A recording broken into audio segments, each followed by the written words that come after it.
Good morning, students. Welcome in my video lecture. Today, in the class of BCA first semester of subject Language and Communication, we will study about the letters, type of letters. Then the type is inquiry letter. आज हमारे इस video में हम देखेंगे inquiry letters और other letters के बारे में, ये क्या होते हैं। Everyday business transactions consist of writing inquiries letter. Everyday का जो बिजनेस है उसमें ट्रांजेक्शन्स जो हैं, बिजनेस ट्रांजेक्शन, उनमें एक लेटर होता है that is known as inquiry letter. जैसा कि इसके नाम से पता चल रहा है, इंक्वायरी लेटर यानी किसी particular topic, particular person, particular firm, particular individual, particular organisation या किसी भी इंस्टीट्यूट के बारे में हमें कोई भी इंफॉर्मेशन चाहिए होगी या इंक्वायरी चाहिए होगी, तब हम इस लेटर को यूज़ करेंगे। तो दैट रिक्वेस्ट इन्फॉर्मेशन और सीक्स क्लियरिफिकेशन। ये जो लेटर है वो किसी पर्टिकुलर टॉपिक के बारे में इंफॉर्मेशन के लिए या किसी क्लियरिफिकेशन के लिए ही यूज़ होता है या लिखा जाता है। We may need to write inquiry letter to. हमें इंक्वायरी लेटर किसको लिखने की ज़रूरत पड़ती है या पड़ सकती है? कुछ इंडिविजुअल्स के लिए, यानी कि कोई भी एम्प्लॉय है कंपनी का, हमारा कोई पर्सन है, उसके रिगार्डिंग कुछ इंक्वायरी हो हमारी, उसके लिए पड़ सकती है। किसी फर्म की इंक्वायरी के, फर्म की डिटेल्स के बारे में, फर्म में प्रोडक्शन क्या है, सर्विसेज क्या है, ये सारी चीज़ों, किसी की भी इंक्वायरी के बारे में हमें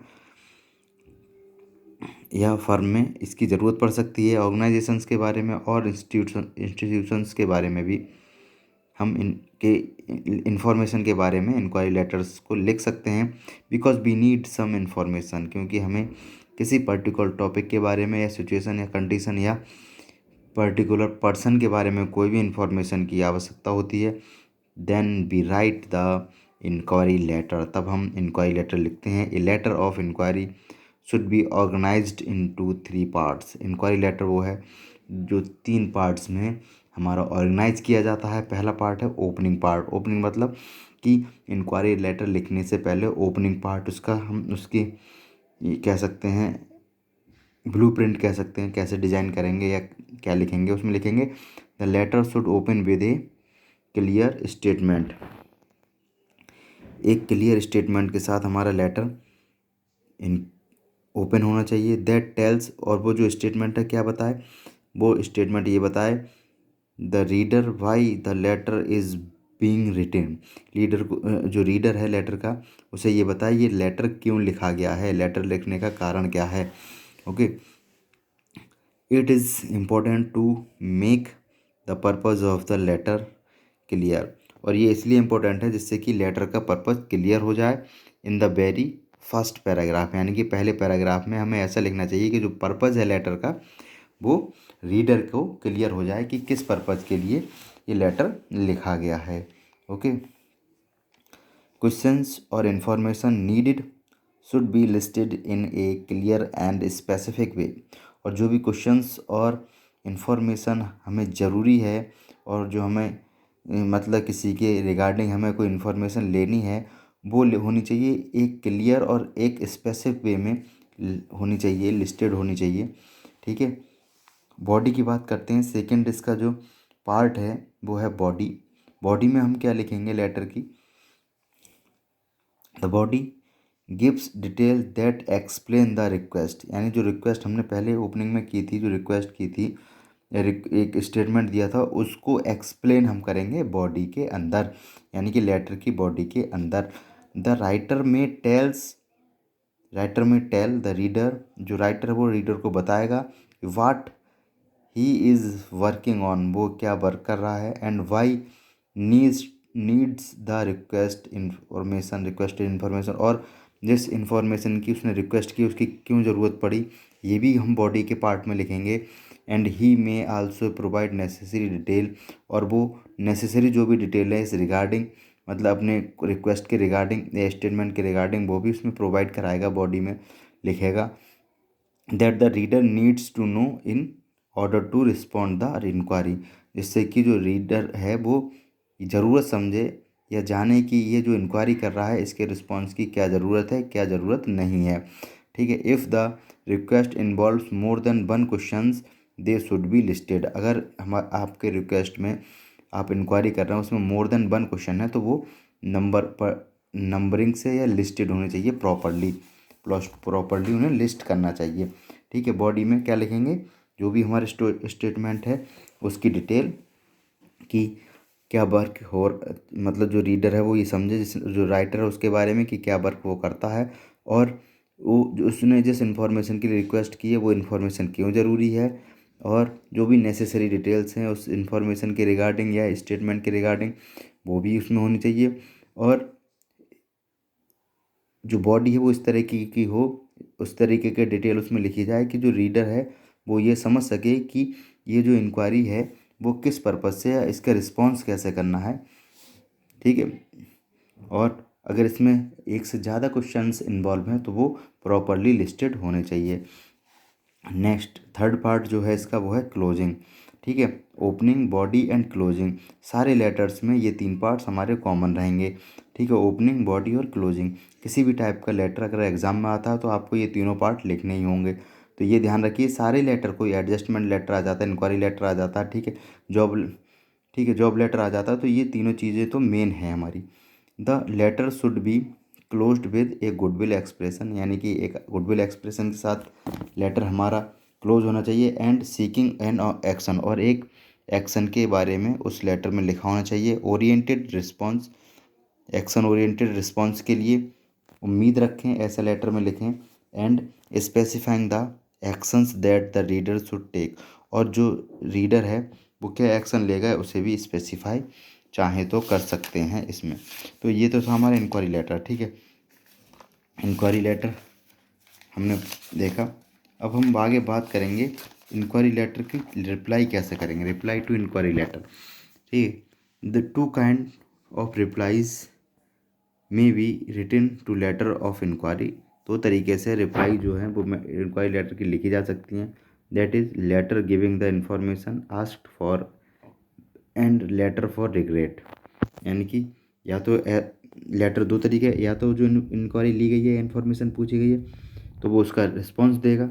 ठीक है, या जो इन्फॉर्मेशन उन्होंने मांगी है वो इन्फॉर्मेशन प्रोवाइड कराएगा, या लेटर फॉर रिग्रेट, और या फिर उनसे उस लेटर की खेद का मांगेगा या क्षमा मांगेगा कि उसके रिगार्डिंग इन्फॉर्मेशन उसके पास नहीं है। ठीक है, letter complying with request, complying with request, a direct approach should be used in such letter. A positive response to an inquiry may be organized into three part. ठीक है, इसको भी हम तीन पार्ट्स में डिवाइड करते हैं, कोई चाहे वो रिप्लाई लेटर हो चाहे मेन लेटर हो।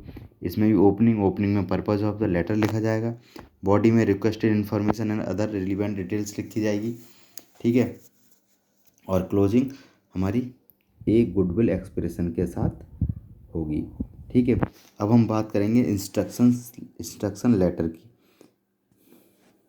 ए letter of instruction is a simple routine letter, जो इंस्ट्रक्शन लेटर है एक सिंपल रूटीन लेटर है। That consist of directions for the reader, जो कि रीडर को डायरेक्शंस प्रोवाइड कराता है, दिशा निर्देश प्रोवाइड कराता है। एक letter of instruction should be organise into three parts, और जो इंस्ट्रक्शन लेटर है वो तीन पार्ट्स में ऑर्गेनाइज होता है। That is opening, body and closing. मैंने अभी बताया था, कोई भी लेटर होगा ये सारे तीनों चीज़ें हमारी कॉमन रहेंगी। ओपनिंग में पर्पज़ एंड इंस्ट्रक्शंस, ठीक है, जो भी पर्पज़ है हमारे लेटर का और जो भी इंस्ट्रक्शंस है वो हम ओपनिंग में लिखेंगे।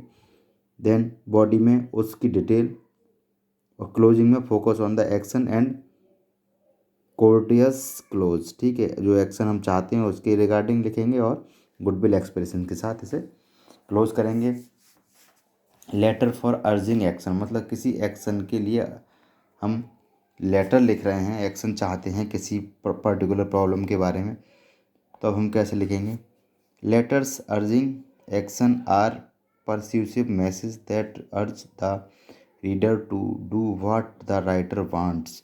जो लेटर अर्जिंग एक्शन है एक परस्यूसिव मैसेज है जो कि रीडर को ये बताता है कि वो क्या, जो राइटर है वो क्या चाहता है। ठीक है, motivating someone to do what we want, और कुछ किसी इज़ नॉट सिंपल, किसी को मोटिवेट करना कि वो क्या चाहता है और वो वैसा ही करे जैसा वो चाहता है, ये एक सिंपल नहीं है। It's needs a tactful beginning, और इसके लिए जो लेटर है उसकी एक टैक्टफुल बिगनिंग होनी चाहिए, शुरुआत होनी चाहिए। ये रीजनेबल अप्रोच उसमें होनी चाहिए कि एक रीज़न जो है वो प्रॉपर होना चाहिए, and A well presented arguments, और उसमें जो आर्गूमेंट्स हों वो वेल प्रेजेंटेड हों, ठीक है, टैक्टफुल हो, रीजनेबल हो और वेल प्रेजेंट्स आर्गूमेंट्स हों उसमें। A tactful beginning can gain the readers attention. अगर हम इस किसी भी लेटर की टैक्टफुल बिगनिंग करते हैं तब हमारे रीडर का अटेंशन उस लेटर की ओर ज़्यादा रहता है। While a reasonable approach is required to do convince the audience. और रीजनेबल अप्रोच का मतलब है कि हम अपने ऑडियंस को, यानी कि जो लेटर पढ़ रहा है रीडर को, उस पर्टिकुलर रिक्वेस्ट के बारे में या पर्टिकुलर एक्शन के बारे में कैसे कन्विंस करेंगे। That A request comma project और प्रपोजल। और जो हमारा कन्विंस है वो रिक्वेस्ट भी हो सकती है, प्रोजेक्ट भी हो सकता है, प्रपोजल भी हो सकता है, ठीक है। ए लेटर अर्जिंग एक्शन में बी ऑर्गेनाइज इनटू 3 पार्ट। ठीक है, एक लेटर जो कि किसी एक्शन के रिगार्डिंग, एक्शन के अर्जिंग के रिगार्डिंग लिखा जाता है, उसके 3 पार्ट्स हैं।